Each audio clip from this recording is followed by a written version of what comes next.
sector, as the International Air Transport Association has predicted heavier losses for the aviation industry this year and come next year. According to a report titled "Deep Losses Continue into 2021, IATA predicts a net loss of about $118.5 billion for the year 2020. This is higher than the $84.3 billion that was forecast earlier in June. Now, the report also shows that a net loss of $38.7 billion will be expected in the year 2021, higher than the $15.8 billion forecast as well in June. The report further explains that the second half of 2021 is expected to see improvement after a difficult first half in 2021. It also recommends aggressive cost-cutting measures as the solution to drive increased demand come next year, with hopes that either a vaccine or safe reopening of borders would turn the industry around. IATA's DG and CEO Alexandra Dejunak also explains that losing $38.7 billion was nothing to celebrate. Now, he also says that the crisis is devastating and unrelenting, and airlines have cut costs by as much as 45.8%, but revenues are much lower at 60.9%.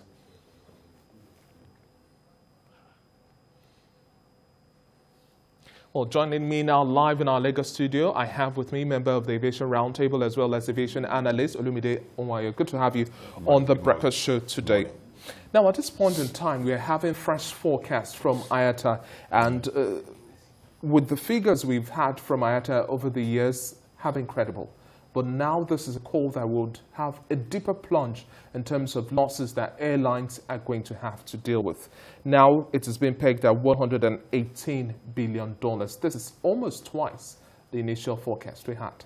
Yes, and that has to do with the second wave of the COVID, and people are still not traveling. And when people are not traveling, when people don't, when we have moved from these meetings to virtual meetings now, and people are not traveling, the tourism market is down, hotels are closing up. So when there's no travel, then the losses continue to increase. And the only thing left for the airlines is how to cut costs and see how they can manage their operation to remain afloat, looking at the support of government. Looking at that figure of the $118 billion, it's $1.7 billion that comes to Africa out of that. That's $1.7 billion to Africa. And you may wonder why we're having that low figure. But Africa has a landmass about 20.5% of the world landmass.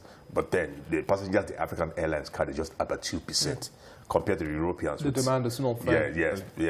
African airlines are not really there, are not top of the participating airlines in the world. Compared to the Europeans who have 6.5% of the landmass and have 26% of passenger freight. So with the $1.7 billion we are putting at risk now about 4.8 million African aviation jobs. Out of the total of 7.7, that's about 55% of Africans who may lose their job between now and the end of next year. So that is the situation we have found ourselves grim. And like you have said in that report, Africa is not alone. It's world over. Aviation was badly hit. But why Africa is different was that before the COVID, African airlines were not making money. So COVID had just come to decimate them now. Suboptimal levels. Now, one of the forecasts as well we are seeing is that it's pegged on two window of opportunities that would be the make or break situation. Either we have the vaccines come through, we've seen Pfizer as well as BioNTech, and then we've also seen Moderna and a couple of other ones coming through, or we have the reopening of borders without the quarantining. Then that would help fuel some demand. Do you also share your thoughts within that regard? And how soon do you think? Because the forecast at about 2022. I think I agree with Ayata on that, because what you have now is that every government is imposing their own rules on concerning the protocols on health protocols, and it's more of panicky things. Everybody's trying to protect its own citizens. Someone like Australia now, you're not allowed to come in at all. And then when you have all these things in place, you will not encourage travel. And for some countries, once you come in, you go and quarantine 13, 14 days. And that also, so what I is saying is that we can push the quarantine if we need to save travel, if we need to save jobs, if we need to encourage people to travel, we must bypass the quarantine. There must be harmonized border protocols among the countries. They must also initiate that process of the vaccination, ensure that we accept the vaccination and need certification, and that on the priority list, aviation staff and international travelers should be the first in line to get this vaccine so that we can encourage people to travel. That would be one of the biggest stimulants that will help to help also boost the confidence of the travelers. But now airlines have cut cost as much as 45.8%. Revenues have dropped largely between 60 to 80% thereabout. What other cost-costing measures can Nigeria adopt, airlines operating in Nigeria adopt at this point in time? It's stifling, it's difficult. They were running at suboptimal levels before the COVID-19. Now it's a ground to the halt. Yeah, you're right. You see, as of today, the airline industry is losing $66 per passenger on any operation you see. So the loss is not only in Nigeria, it's all over. But you see, you have narrowed it down to Nigeria. What can we do? What are they all doing now? Do you think there's any other that we could cut anything else? Well, what Nigerian airlines have done, like other airlines, they've all packed the bigger aircrafts. They have reduced their leases, the aircraft leases to help with the cost. They have asked some category of staff to stay at home, and for those working, they are not getting the full salaries. That has been in place now. Then also frequencies and routes are being cut down by the airlines for those to routes that are really the triangular routes are the ones that are in place now.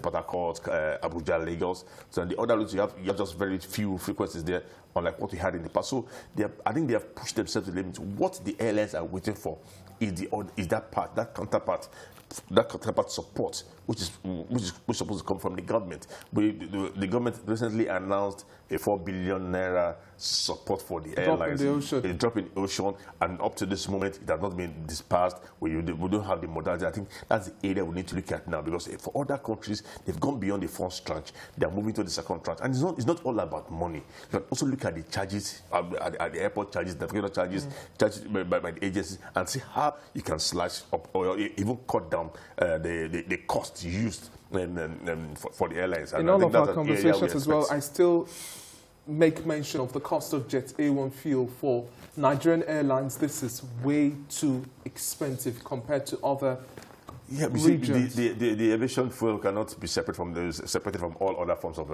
fuel in the country. We don't have the refineries that are producing it. We are importing, and once you import, you are at the mercy of those who sell to you. So what you can really encourage is, they've opened the modular refinery in Imo State, we expect more refineries to be opened. And when these refineries are opened, they will begin to refine our own aviation fuel in Nigeria. And once we begin to refine, then you expect the cost of this fuel to drop. Do you share the forecast of IATA as well in terms of optimism that by the second half of next year we'll see increased demand in passenger movement? Do you think we'll have that? we will, but it will not get to the level we had. But there's a clause now, a very trying first half of 2021. Yes. Between now and the mid of next year, some airlines will probably have to leave the airspace. Thank you very much for your time on the show today. Thank you.